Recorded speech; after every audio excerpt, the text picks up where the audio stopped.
और इसमें मैंने जो 3 फिगर लिए, ये भी काफ़ी डिफिकल्ट क्वेश्चन है, ये भी एसएससी का है। और इनमें पहले जो क्वेश्चन है, हमें कह रहे हैं कि find the area of the triangle ABC. हमें एबीसी का एरिया निकालना है। और इसमें ना तो ये साइड दे रखा और ना ये साइड दे रखा है, जबकि हमें क्या दे रखा है, इसके यहाँ से इसके बीच की दूरी, ठीक है, और इसके बीच की दूरी, ठीक है। यानी कि अगर हम इसे जैसे मान लें कि अगर इसे मैं डी ई एफ मानते हैं, तो हमें ए एफ बराबर दे रखा है 5 सेंटीमीटर और सी एफ दे रखा है 7.5 सेंटीमीटर, ठीक है।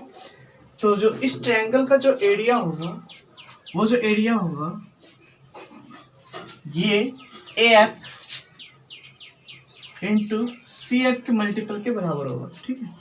जैसे यहाँ पे 5 इंटू 7.5 इक्वल टू जो होगा 37.5 सेंटीमीटर स्क्वायर इसका एरिया होगा। अगर हम इस तरीके से अगर बनाए इधर 7.5, अगर ये 5 माने, अगर मैं इसको r ले लेता हूँ, ये भी अगर r ले के बनाता हूँ, तब भी ये बनेगा। r को फाइंड करके आप बनाएंगे तो r इक्वल टू जो आएगा आपका 5/2, या आप इसे ट्रिपलेट पे बैठा के बना सकते हैं। जैसे अगर मैं इसे करूँ तो ये कितना आता है 12.5, ठीक है। तो 12.5 यानी कि आता है, तो यहाँ मुझे कितना चाहिए 10 और इधर 7.5 चाहिए, ठीक है। तो इधर कितना होगा 10 के लिए मुझे 2.5 चाहिए, मतलब ये जो डिस्टेंस होगा ये आपका कितना आएगा 2.5 और 7.5, ये 10 हो गया, यानी कि ये 10 हो जाएगा। और फिर ये कितना होगा आपका 7.5 हो जाएगा। अगर इस तरीके से भी एरिया निकालें तो एरिया जो होगा 1/2 इंटू 7.5 इंटू 10, अगर यहाँ से भी करें तब भी कितना आता है 37.5 सेंटीमीटर आता है। एक तो ट्रिपलेट पे बैठा के निकालना होता है, एक होता है कि अगर इस दोनों को मल्टीपल करेंगे तो वो इसका एरिया ही लेके देगा, ठीक है।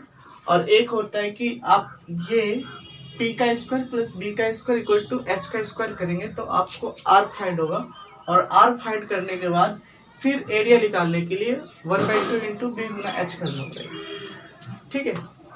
तो ऐसे भी निकाल सकते।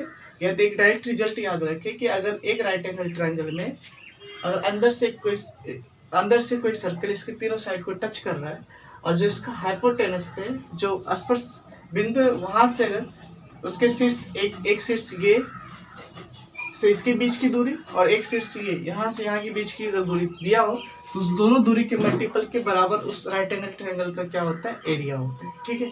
बस ये याद रखें। इसके बाद जो सेकेंड नंबर जो क्वेश्चन है, सेकेंड नंबर भी क्वेश्चन इसी पे बनता है, मगर ये इससे ईजी है। इसमें दे रखा है कि हमें ये कहता है कि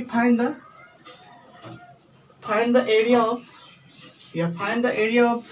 क्या कह रहा है निकालने की ABCD। ये इसमें एरिया ना निकाले, आप ये निकाल ले डिफरेंस, ये CF माइनस AF सबसे अच्छा होगा कि आप इसे ये निकालें CF माइनस AF, यानी कि CF का जो डिस्टेंस है 15 माइनस AF का जो डिस्टेंस है उस डिस्टेंस का डिफरेंस निकालना है, ठीक है। तो अगर ये 15 होगा, ये जानते हैं स्पर्श रेखाओं की लंबाई क्या होती है, बराबर होती है। अगर ये 15 है तो ये भी कितना होगा 15 होगा, ठीक है। अगर ये 15 है और ये अगर 6 है यहाँ से यहाँ के बीच की दूरी, तो ये यहाँ से यहाँ कितना होगा, ये भी 6 होगा। यानी कि नीचे कितना आ गया आपको कुल मिला के, नीचे जो आया ये कितना आ गया आपका 21, और इधर है आपका ये 15 है और ये आपका 6 है। अब ये कितना आएगा ऊपर वाला भाग, ना ही ये मुझे मालूम है ना ही ये मालूम है, मगर 21 के शक्ल देखने से हमें ये पता चल जाता है कि एक ट्रिपलेट होता है 20, 21, 29 का। क्या ये उसी पर फॉलो करते हैं?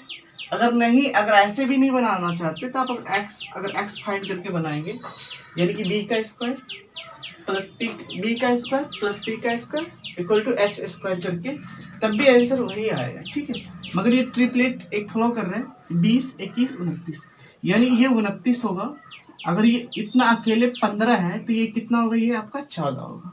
और ये अकेला 6 है तो ये इधर कितना होगा 14 होगा। अगर हम वो h square equal to p square plus b square करके बनाए, तब भी एक्स का मान जो हमारा आएगा वो कितना आएगा, 14 आएगा। हमें सी एफ यहाँ पे 15 दे रखा है और ए एफ कितना है आपका 14 है, तो 15 में से 14 गया तो कितना आएगा 1 सेंटीमीटर।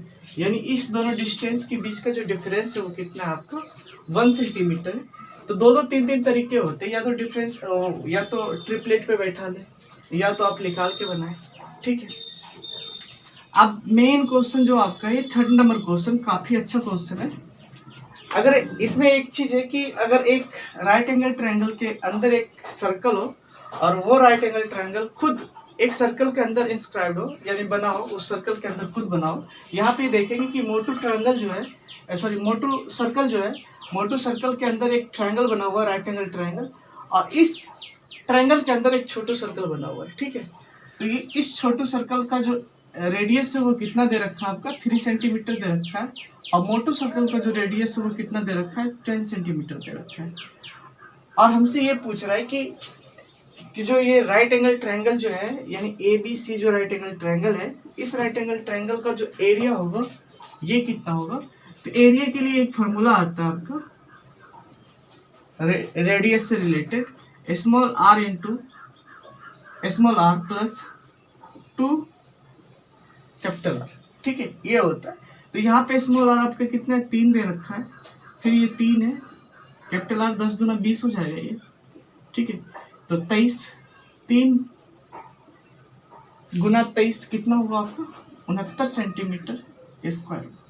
अब ये जो रिजल्ट है ये डायरेक्ट कैसे आया, ये भी रिजल्ट निकलता है, ठीक है। इस रिजल्ट का प्रूफ होता है, मगर वो प्रूफ देने में थोड़ा टाइम लग जाएगा मुझे, ठीक है। आप डायरेक्ट एक रिजल्ट याद रखें कि एक मोटू सर्कल के अंदर एक राइट एंगल ट्रायंगल बना होगा, और उस राइट एंगल ट्रायंगल का अगर अंदर एक छोटू सर्कल बना हुआ है, तो उस राइट एंगल ट्रायंगल का जो एरिया होता है वो एरिया होता है r into small r plus 2 capital r के बराबर होता है, ठीक है। तो ये 3 क्वेश्चन थे, और ये तीनों क्वेश्चन अगर आप बाय द प्रोसेस से बनाते हैं तो काफ़ी लंबा जाता है। आप ऐसे डायरेक्ट रिजल्ट के तरीके से बनाएंगे तो काफ़ी आपका शॉर्ट बनेगा, ठीक है।